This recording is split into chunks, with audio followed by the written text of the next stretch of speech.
Hi guys, it's Ro Klein. You're watching Ro Reviews, and today I'll be reviewing Season 3, Episode 11 of Riverdale. I want to first off saying that Kelly Ripa is in this episode, which is kind of nice because she's married to Mark Consuelos. They had no scenes together, but she was his mistress. Basically, the only thing good about this episode I can say, I have to say Riverdale is complete trash. Nothing makes sense. The acting is bad. The writing is bad. The scenes are way too short and nothing is good. I have to be honest with that.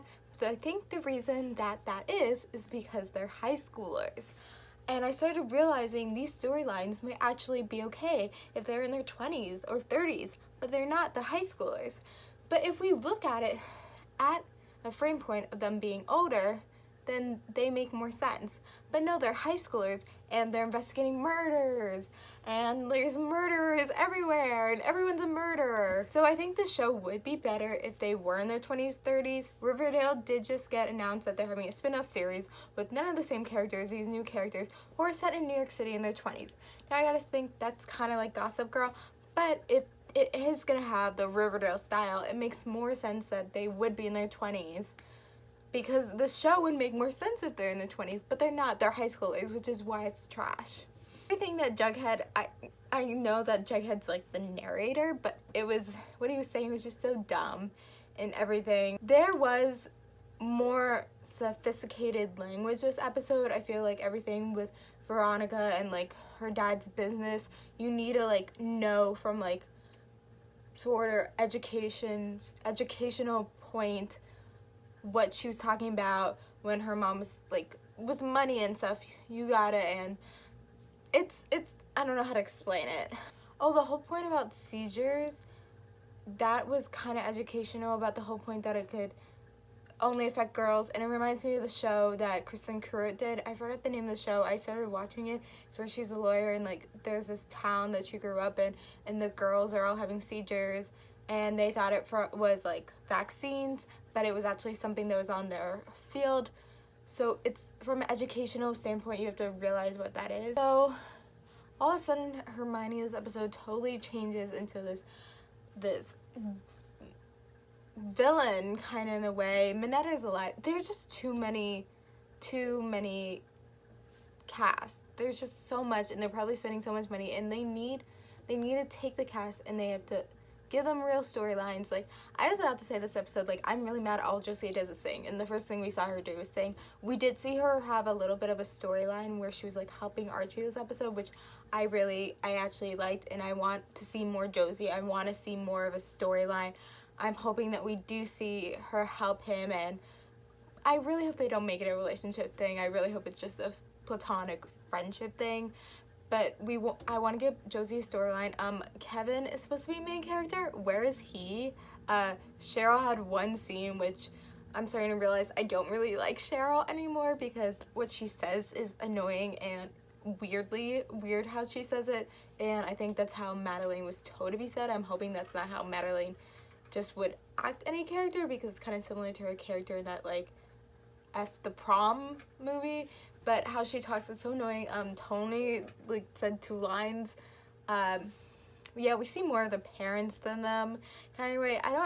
Cheryl's mom's just so weird. Like, she's like, oh, all innocent. Like, you can't be gay, my daughter. And then she has like a sex club, and she's just such a weird character. And then she poisons and kills people. And no parents are like this. It's just so messed up. I'm just kind of done with it. I'm over it. And I also thought her and Cheryl were talking, but then they still hang out. So she's all of a sudden cool with her child being gay, even though she tried to make her do gay conversion therapy. The whole thing with Epi being the one to shoot him. Oh, I thought we were going to get more of like, more episodes. And then Hiram's alive, which I'm like, and then at the end, like, Archie saved him even though he was going to shoot him. And it just kind of doesn't make sense. Archie's attitude at the beginning, like, made me really mad. I'm like, dude, like, get a life. Also, he went to Speakeasy and he was drinking. But Reggie can't. What? Reggie, you have to be 21 to serve alcohol. Oh my god. And I know this place is kind of illegal, but, like, are they even allowed to do that? Like, it's just so messed up in my opinion. So I'm happy that Josie, like, put him on the right path. And I even though Hiram didn't die, I kind of like that they were at this truce. Veronica's character this episode, kind of all over the place. Betty's dad's so weird. Why does she keep going to talk to him? The things are just so weird, and it makes so much more sense if they were in their 20s. Riverdale just has too many characters, and they don't know what to do with it. The writing is bad. What people say to each other, that's not how people actually talk. I don't know if you watch any of my vlogs. That's how people talk. Well, I'm a little weird, but... So my roommate has just started watching Gilmore Girls, and I'm like a big binge watcher. Like, it takes, maybe I could do like a season a week kind of thing. She's been watching like a season in 2 days, and I think that's really unhealthy. And she just finished season 4, which she just started the other day. I didn't finish it yet. Season 4? I didn't finish it yet. No, you just said you started season 5. Oh shit, I did finish it. Yeah. Oh my god, that's so unhealthy. Like these, and then people are like, oh, I'm not gonna watch Supernatural, it's so many seasons. Well, you watch 3 seasons a week, so. You just spit on your lip. Yeah, it's okay. So I think that's crazy. I like, her and my other friend does that too, and I'm just like, that's so unhealthy. Like, I'm a big binge watcher, but I don't even do that, so. Like this about Riverdale. Last episode, I think I kind of like some of the storylines. The storyline, I think they would be more interesting if they were in their 20s, and I keep saying that because it just doesn't make sense. They're in high school. Have them have high school stuff. Where is school? They were all about, like, at Comic-Con last year, like, we're gonna see more school. We're gonna do that. Bro, no. Bro, no. I like have no hope more for Riverdale. I, like, actually kind of don't want to even watch it anymore, but I feel like I kind of have to because I'm all into, like, social media and, like, stars and, like, publicity and behind-the-scenes stuff, and so I feel like I have to still watch it. I don't really want to, though. It's kind of painful to watch. It kind of hurts me in a way. It hurts my chest because it's so bad. You get angina. So, yeah, I don't even, but I'm going to continue to watch, at least for the rest of season 3. It just, even my cousins have said this, that they stopped watching Riverdale because it got too dark and scary, which I don't think it's that scary, but it's dark for no reason. No reason. Sorry, guys, Riverdale's not that great. Sorry to break the news. And it also glorifies death, I feel like, because every episode has, like, so much death, and it's, like, a teen show, and, like, you know, it's Supernatural. Supernatural is about death, so there's always going to be death. But they do it in a different way where it doesn't glorify it, but this show definitely glorifies it, and it's a show that, like, 12-year-olds are watching, and so they think that's how you're supposed to act in high school. And if you act like that in high school, someone's going to punch you in the face. And you shouldn't have sex in high school either.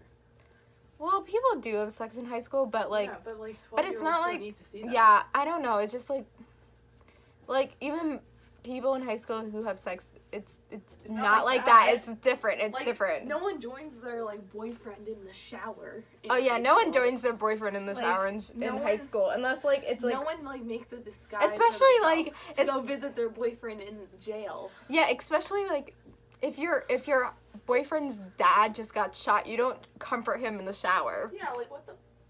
They just wanted to do a shower scene.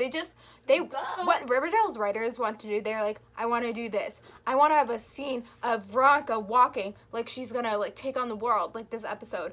So they, like, put this whole plot, like, write this whole thing around it.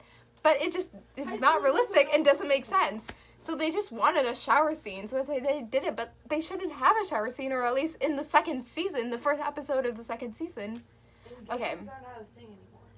Gangs? Oh, yeah. And I've already said I don't really like the gangs. In this episode, it didn't really have the gangs, except the whole tall boy thing. There's just too many characters. I'm over it. Anyway, thank you guys for watching my review of Riverdale.